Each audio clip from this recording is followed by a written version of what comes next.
அஸ்ஸலாமு அலைக்கும். நான் உங்கள் ஷிஃபா குக்கிங்லேருந்து பேசுகிறேன். இன்றைக்கி நம்ம என்ன ரெசிபி பார்க்க போகிறோன்னா, கூனி கருவாடு வச்சு ஒரு சூப்பரான சம்மந்தி தான். துவையல்னு சொல்லலாம். இதை நீங்கள் குழம்பாகவும் யூஸ் பண்ணிக்கலாம், சைடிஷாகவும் யூஸ் பண்ணிக்கலாம். டேஸ்ட்டு சும்மா சூப்பராக இருக்கும். வாங்க எப்படி செய்கிறதுன்னு சொல்கிறேன். இதுக்கு முதல்ல கூனி கருவாடு எடுத்திருக்கேன். இது நல்லா மண் இல்லாத கருவாடு.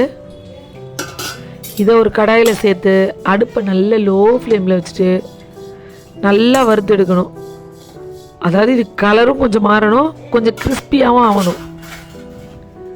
அதனால் இது டக்குன்னு செய்ய முடியாது. கொஞ்சம் லோ ஃப்ளேமில் வச்சு பொறுமையாக தான் வறுக்கணும். பாருங்கள், கொஞ்சம் கொஞ்சமாக கலர் மாறிக்கிட்டே வருது பாருங்கள். இப்போ பாருங்கள், நல்லா கலர் மாறிடுச்சு, நல்லா முறுமுறுன்னு வறுத்துருச்சு. இப்போ இதை ஆஃப் பண்ணிவிட்டு ஒரு பிளேட்டில் போட்டு ஆற வச்சுருங்க. அதே கடாயில் ஒரு ஸ்பூன் அளவுக்கு எண்ணெய் சேர்த்துட்டு ஒரு 7-8 காஞ்ச மிளகாயை சேர்த்து வறுத்துக்கிறேன். இது காஞ்ச மிளகா உங்கள் காரத்துக்கு ஏற்றது மாதிரி கொஞ்சம் கூட்டி குறைச்சி சேர்த்துக்கோங்க.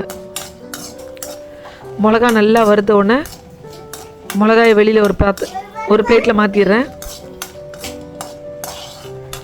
பாருங்கள், ஒரு பிளேட்டில் எடுத்துகிட்டு அதே எண்ணெயில் நல்லா ஒரு கைப்பிடி அளவுக்கு சின்ன வெங்காயத்தை சேர்த்துக்கிறேன். அது கூடவே ஒரு 6 பல்லு பூண்டு, அதோட சின்ன நெல்லிக்காய் அளவுக்கு புளி. இது எல்லாத்தையும் ரொம்ப வதக்கணும்னு அவசியம் இல்லை. சும்மா எண்ணெயில் ஒரு வதங்கி வந்தால் போதும். பாருங்களேன், அந்த வெங்காயம் கொஞ்சம் கலர் மாறி வரட்டும். பாருங்கள், வெங்காயம் கொஞ்சம் வெள்ளையாக வருது பாருங்கள். இந்த அளவுக்கு வதங்கின உடனே போதும். இதை ஆஃப் பண்ணிவிட்டு நல்லா ஆற வச்சுருங்க. இப்போ நான் இங்கே ஒரு தேங்காவை அரை மூடி துருவி வச்சுருக்கேன். இப்போ நம்ம தேங்காய் காஞ்ச மிளகாய் இது ரெண்டு மட்டும் மிக்சியில் சுற்றணும். இது ரெண்டையும் சும்மா தண்ணி எதுவும் இல்லாமல் அப்படி மிக்சியில் சுற்றி எடுத்துகிட்டு வரேன். பாருங்கள், ரெண்டையும் சுற்றிட்டு வந்துட்டேன். இப்போ இது கூடவே நம்ம வதக்கி வச்சுருக்க சின்ன வெங்காயம், பூண்டு, புளி 3 சேர்த்துடலாம்.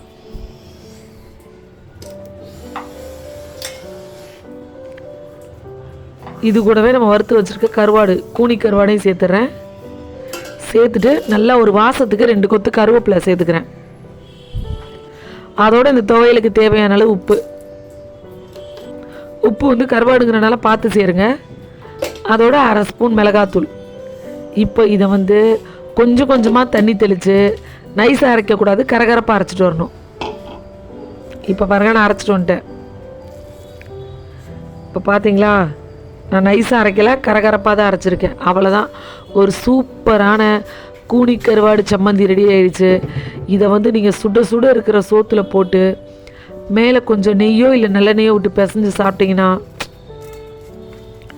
டேஸ்ட்டு சும்மா வேறு லெவலாக இருக்கும். ஆனால் இதுக்கு சோறு நல்லா சூடாக இருக்கணும், அப்போ தான் ரொம்ப டேஸ்ட்டாக இருக்கும். அவ்வளோதான், குழம்பு சைடிஷ் எதுவும் தேவையில்லை, இது ஒன்றே போதும். நீங்களும் ட்ரை பண்ணி பாருங்கள். ட்ரை பண்ணி பார்த்து எப்படி இருந்துச்சுன்னு கமெண்டில் சொல்லுங்கள். என்னோட அந்த ரெசிபி பிடிச்சிருந்துச்சுன்னா என்னோட சேனலை லைக் பண்ணுங்கள், ஷேர் பண்ணுங்கள், சப்ஸ்கிரைப் பண்ணுங்கள். சூப்பர், சப்ஸ்கிரைப் பண்ணுங்கள். தேங்க்யூ.